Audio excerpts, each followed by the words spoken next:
Assalamualaikum warahmatullahi wabarakatuh. Alhamdulillah wassalatu wassalamu ala ibni abdillah ma ba'du. Para sahabat bisikan dari langit yang dirahmati oleh Allah Subhanahu wa taala, semoga tetap diberi limpah rahmat, maunah serta rezeki lain yang lancar oleh Allah Subhanahu wa taala ila akhiril umur.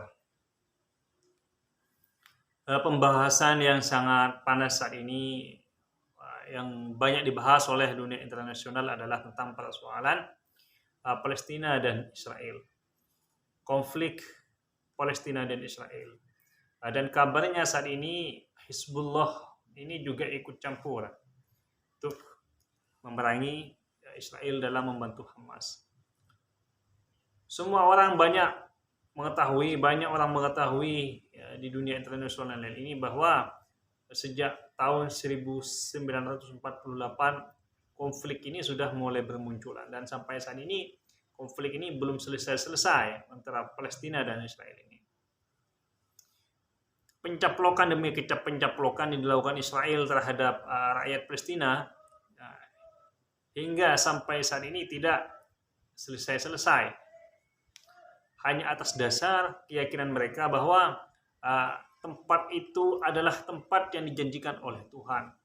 Sedangkan tempat itu dari dahulu sudah ditaklukkan, terus ditaklukkan lagi, sehingga pada masa Sultan Abdullah Hamid Khilafah Utsmaniyah Turki, dari Herzl meminta pada Sultan Abdul Hamid pada saat itu meminta bumi Palestina, tapi malah minta bumi Israel malah diludahi oleh Sultan Abdul Hamid, sehingga Sultan Abdul Hamid inilah digugurkan atau dikudeta dengan konspirasi politik pada saat itu oleh orang-orang Theodore Herzl.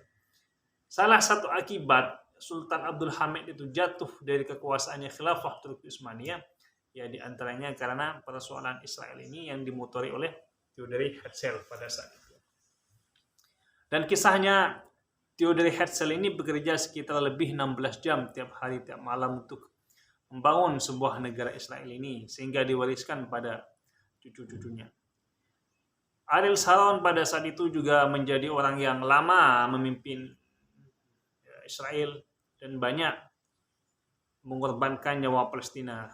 Pembantaian di Sabra dan Natila itu banyak dilakukan oleh di masa Ariel Sharon, dan bahkan wafatnya Ariel Sharon ini sangat mengenaskan sekali. Dia layamutu walayah, ya dia itu tidak hidup dan tidak mati, sehingga sebelum dia mati sudah disiksa duluan oleh Tuhan. Tapi kalau dalam konsep negara-negara Islam, Israel ini tetap adalah sebagai sebuah komunitas penjajah. Karena masih ada sebagian negara-negara Islam yang tidak mengakui bahwa Israel itu adalah sebuah negara. Di antaranya dulu adalah Presiden Mahmud Ahmadinejad dari Iran. Dia tidak mengakui bahwa Israel itu adalah sebuah negara. Turki misalkan. Turki yang saat ini getol mengecam Israel. Tapi Turki itu jangan lupa, Turki itu tetap melakukan kerjasama dengan Israel sampai saat ini. Bahkan kemarin itu Benyamin Netanyahu kalau tidak salah itu masih melakukan pertemuan-pertemuan bilateral dengan Presiden Turki Recep Tayyip Erdogan. Sehingga apa? Banyak walaupun perbedaan pendapat dalam mengenai persoalan Israel dan Palestina ini. Karena kadang-kadang saya sendiri tidak habis pikir, banyak orang melakukan penggalangan dana donasi-donasi itu untuk rakyat Palestina, tapi kadang-kadang itu tidak nyampe ke Palestina. Karena kalau donasi itu nyampe semua dari Indonesia itu berapa ratus miliar itu. Wong dulu ada Ustadz Adi Hidayat itu nyumbang sudah miliaran, apalagi umat setanah air ini banyak. Tapi tetap saja banyak di sana itu pemukiman-pemukiman dan sekolah-sekolah yang tidak terurus di Palestina kalau kita lihat berita-berita yang bisa dipercaya itu. Sehingga apa? Palestina ini mungkinlah satu-satunya negara yang paling lama konfliknya di dunia modern saat ini setelah sejak hilangnya para penjajah seperti Inggris, Portugis, dan Belanda. Paling banyak. Karena 45 itu Indonesia sudah merdeka. Merdeka itu. Malaysia juga sudah menjadi sebuah negara tersendiri sebelum tahun 48. 48 ini memulai konflik, memperjuangkan keyakinan mereka sendiri. Sehingga di sana perlawanan Hamas dan Fatah terhadap Zionisme Israel ini tidak salah. Karena memang hak mereka untuk melawan, hak mereka untuk mengusir orang-orang Israel yang menguasai tanah Palestina. Bagaimanapun caranya, walaupun dengan bom sekalipun, itu hak mereka. Orang-orang di luar sana, walaupun mereka memiliki ilmu agama segudang, tidak punya hak melarang mereka dengan fatwa-fatwa mereka untuk tidak melawan kebengisan tentara Israel. Di waktu kecil dulu saya itu sering langganan tentang majalah-majalah yang menjelaskan tentang konflik di dunia internasional, diantaranya Israel dan Palestina ini. Sehingga saya banyak menemukan cerita-cerita di sana bahwa banyak kaum-kaum perempuan Palestina itu yang dipenjara itu banyak diperkosa oleh tentara biadab Israel ini.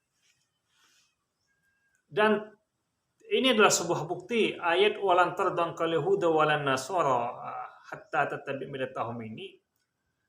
Tafsirannya ke sana, ke Yahudi yang bengis ini.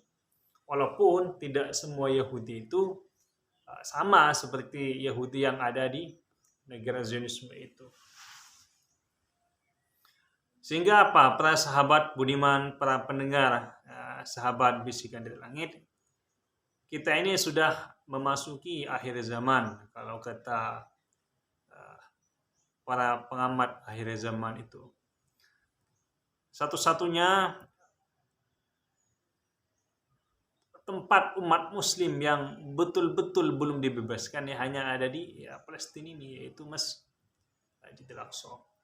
Masjid Nabawi yang ada di Madinah, umat muslim bisa bebas ke sana. Masjidil Haram yang ada di Mekah, umat muslim juga bebas di sana.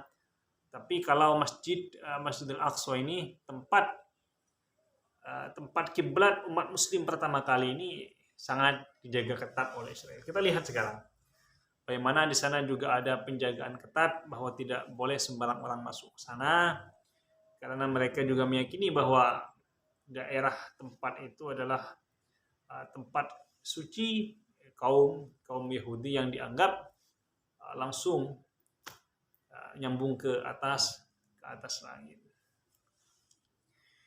Dan kenapa peperangan ini selalu sering dimenangkan oleh Israel? Maksudnya secara geopolitik ini selalu dimenangkan oleh Israel. Walaupun pernah dulu itu Syed Hasan Nasrullah dan pasukannya dari Hizbullah di Lebanon itu pernah memukul mundur tentara Israel pada saat itu. Pernah memukul mundur. Tapi tetap saja Israel itu tetap eksis sampai saat ini, bahkan menguasai berapa puluh persen ekonomi dunia itu di tangan Israel. Dan banyak diplomat unggul itu dari sana. Kalau kita berbicara Yahudi misalkan, orang-orang besar di dunia itu kan kebanyakan berdarah Yahudi, seperti penemu Facebook, seperti Aqua itu produk sana juga. Berapa ilmuwan besar itu di abad terakhir seperti Albert Einstein itu kan berdarah Yahudi juga. Sehingga walaupun mereka berpenduduk sekitar berapa juta, tidak sampai mereka itu 20 juta penduduk sana itu. Lebih jauh sedikit daripada negara Jepang. Tapi tetap eksis. Karena Israel itu kalau berbicara tentang kepintaran, di sana itu adalah gudangnya orang-orang pintar. Kalau berbicara tentang para ahli diplomat di sana itu, mereka kalau berkaca pada Theodor Herzl itu memang Theodor Herzl itu adalah memang negosiator ulung dan diplomat ulung pada zamannya, sehingga ilmu itu diwariskan pada generasi-generasi setelahnya. Banyak diplomat luar biasa itu, ahli-ahli lobby yang ada di negara Israel dan yang juga bekerja di negara-negara maju seperti Amerika, Jerman, Prancis, dan Inggris. Kalau berbicara tentang kekuatan militer, mungkin satu-satunya negara kecil yang mampu menjual atau memasok senjata pada negara-negara lain, ya Israel itu. Dia mampu membuat alat-alat canggih semacam Sukhoi dan lain, AK-47 dan lain-lain sebagainya. Walaupun negara kecil, dan dijual ke daerah-daerah konflik seperti negara-negara Ukraina dan Serbia pada saat itu. Sekarang ini kan konfliknya antara Ukraina dan Rusia belum selesai. Kalau berbicara militer, agen intelijen Mossad itu sampai saat ini tidak ada yang menandingi. Baik dari CIA maupun SAS Inggris maupun Kopassus sendiri. Tidak ada yang menandingi Mossad sampai ini. Baghdad itu pun hancur, diluluh lantakan. Ya karena pekerjaan agen Mossad itu sebelum Amerika masuk ke sana. Kalau berbicara kekuatan militer, misalkan di Korea Selatan itu banyak orang militer sakti-sakti di sana, atau di Korea Utara banyak yang sakti-sakti juga. Di Israel juga banyak orang-orang sakti, militernya juga banyak sakti-sakti di sana. Sehingga tidak kalah kalau saya membaca atau mempelajari tentang latihan-latihan tentara Israel itu, tentara elitnya itu disuruh memandang matahari itu kadang-kadang seharian. Apakah ada itu tentara khusus manapun gak ada itu memandang matahari itu seharian itu. Kalau hanya gebal bacok, di Leles Slender itu hampir semua pasukan khusus dunia itu ada yang memiliki seperti itu. Kalau bicara kesaktian juga hampir mayoritas tentara Israel itu juga memiliki ilmu raga sukmo. Di mana ilmu raga sukmo itu bisa mampu membaca atau memata-matai sukmanya ke sana, tapi jasadnya ada di sini. Itu raga sukmo. Mereka bukan tidak punya. Kalau tentara khusus itu punya mereka. Kalau berbicara ekonomi, kecerdasan, semua lengkap di sana. Dan 80% Israel itu gelarnya doktor, sudah kuliah S3 semua. 20%-nya itu yang mungkin doktorandes dan guru besar di sana. Maka jangan heran kalau sampai saat ini Israel ini eksis, misalkan. Bukanlah yang utuh lahir, Yahya terus di sana, hidup terus. Sedangkan saudara kita di Palestina ini, kaum muslimin ini sungguh tragis kalau kita membaca berita-berita di sana. Hamas dan Fatah pun ini kan nggak selesai-selesai, kadang-kadang konflik internal ini nggak selesai-selesai, tidak bersatu. Lah, Indonesia apakah punya pengaruh di sana? Sampai saat ini Indonesia ini banyak melakukan bantuan-bantuan kemanusiaan melalui donasi, donatur, dan diplomat. Hanya saja siapa yang mampu menaklukkan keturunan kera-kera itu yang pernah dikutuk oleh Tuhan kuno kiradatan khosiin, kata ayat suci Al-Quran itu. Tidak mampu. Indonesia juga bukan tidak mengambil alih atau ikut memberikan sumbangsih kemanusiaan terhadap konflik Israel dan Palestina ini. PKS itu kurang apa? Partai Keadilan Sejahtera itu kurang apa? Nahdlatul Ulama itu kurang apa? Bahkan sekarang saya tadi membaca surat edaran dari PBNU itu, Kiai Haji Yahya Holil Stakuf dan sekjennya itu membuat surat edaran tentang sholat gaib terhadap korban yang ada di Palestina yang saat ini. Kurang apa? NU sangat banyak membantu.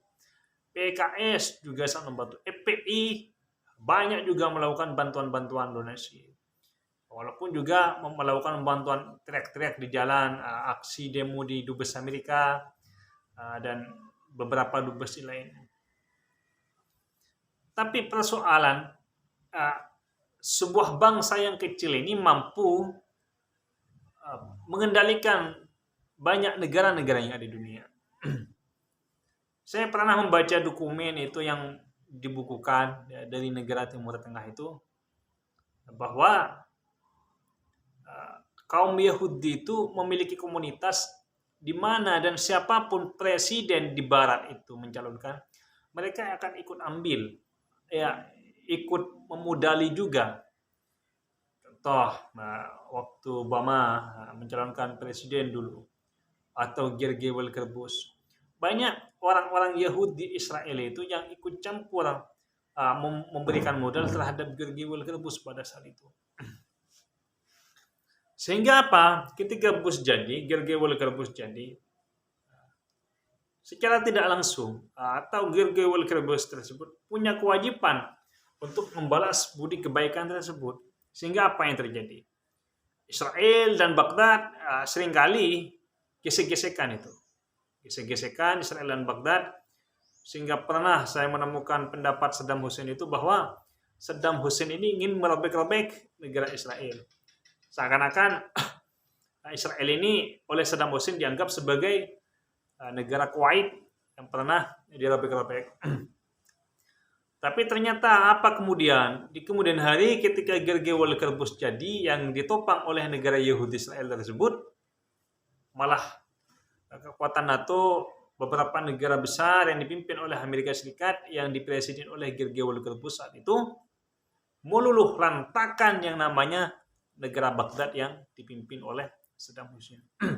Sehingga saya ingat pada waktu itu banyak pesantren-pesantren yang ada di Indonesia ini melakukan pembacaan Hizib Nasr, Hizbul Bahar untuk menghancurkan tentara-tentara yang dipimpin oleh negara Amerika pada saat itu. Apa yang terjadi? Memang banyak keajaiban-keajaiban. Tidak ada angin, tidak ada hujan, lalu ada tank meletus. Tidak ada angin, tidak ada hujan, lalu ada suatu hal yang meledak dan mampu membunuh tentara-tentara yang menyerang negara Baghdad pada saat itu. Tidak hanya itu, Afghanistan juga hancur. Karena negara-negara ini mungkin dianggap bahaya oleh negara Israel.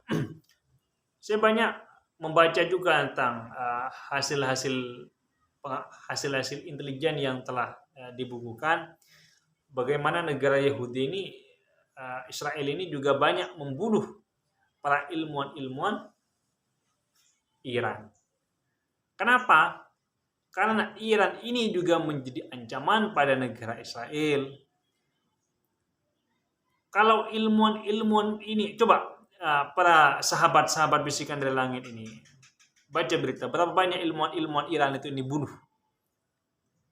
Itu jelas sudah, yang melakukan pembunuhan itu adalah agen Mossad. Gak mungkin orang biasa itu bisa masuk, nyelusup ke sana kemari, sikat gigi profesor Iran itu dikasih racun. Gak mungkin, kalau memang tidak dilakukan oleh orang-orang yang betul lihai dalam penyusupan dan intelijen.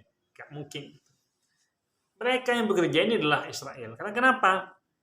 Dikhawatirkan Iran ini melakukan atau membuat bom nuklir atau bom yang canggih yang nanti bisa menjadi ancaman pada musuhnya, diantaranya negara Israel.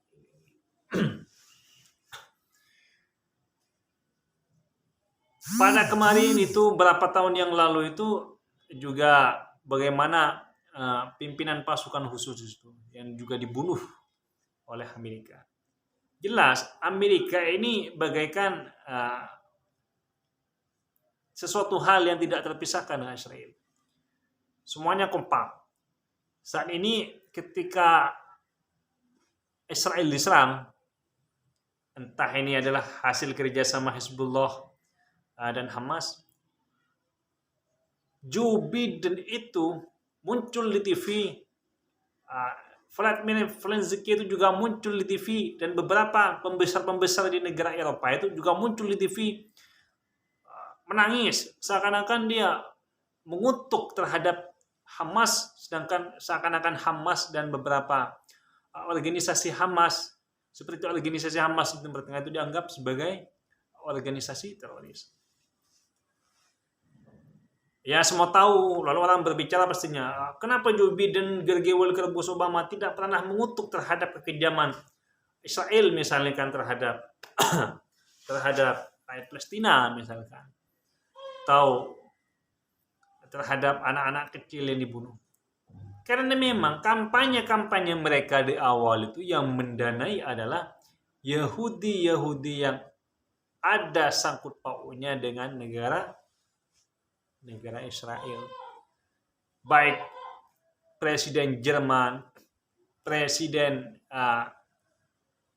Perancis, itu tidak akan pernah terlepas dari pengaruh modal dari Yahudi yang ada sangkut pautnya dengan Israel. Walaupun tidak semua Yahudi itu seperti sang biadab Zionisme ini, tidak.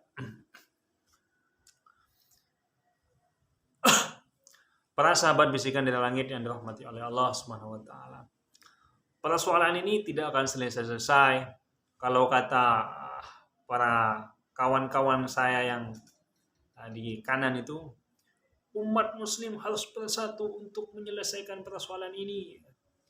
Iya, emang fasta apa istilahnya? Wa tasimu bihablillahi jami'a wa la tafarraqu, itu harus itu. Hanya saja kan jangan sampai membuat negara dalam satu negara. OKI misalkan. OKI ini kantornya kan ada di Malaysia kalau tidak salah. Tapi kan sampai saat ini kan tidak mampu menyelesaikan persoalan-persoalan ini. PBB itu tidak bisa diharapkan. Selagi Amerika dan beberapa negara Eropa yang memegang kekuatan PBB tidak akan bisa menyelesaikan ini. Ada mungkin satu sekarang Turki ada Erdogan itu. Tapi seberapa kuat jika dibandingkan dengan suara-suara negara barat yang lain atau pemimpin-pemimpin barat yang lain. Pak Hasyim Muzadi juga membuat dan beliau menjadi sekjennya itu.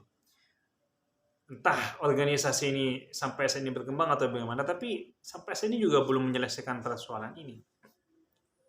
Karena Hamas ini juga ngotot bahwa daerah Palestina itu adalah tanah airnya, sedangkan yang di sana Zionis beserta Mossadnya juga ngotot bahwa daerah Palestina itu adalah sesuatu yang pernah dijanjikan oleh Tuhan.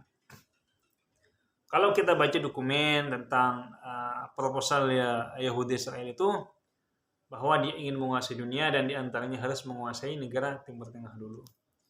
Mungkin dia terinspirasi dari perjuangan Nabi Sulaiman atau perjuangan The Great Alexander yang Agung pada saat itu.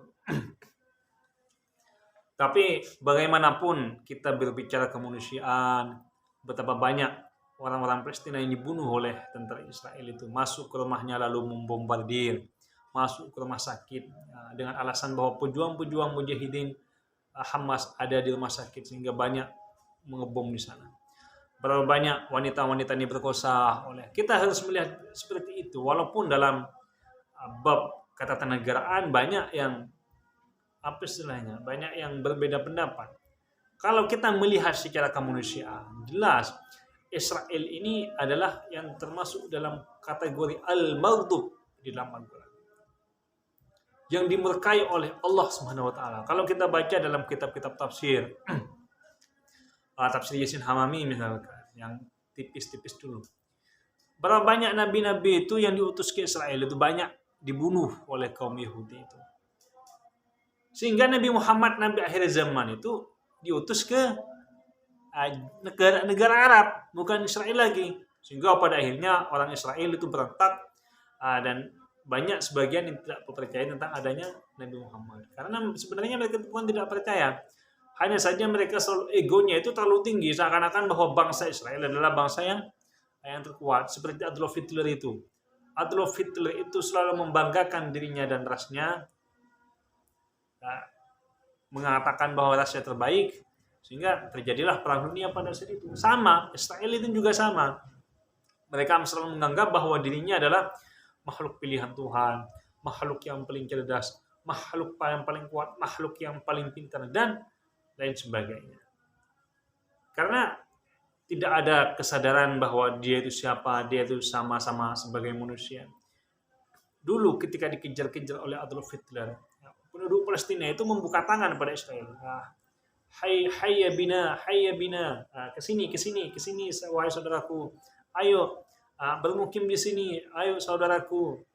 Tapi setelah mereka menyusun kekuatan, mereka memiliki kekuatan tersendiri, mereka malah menginjak-injak kaum Palestina.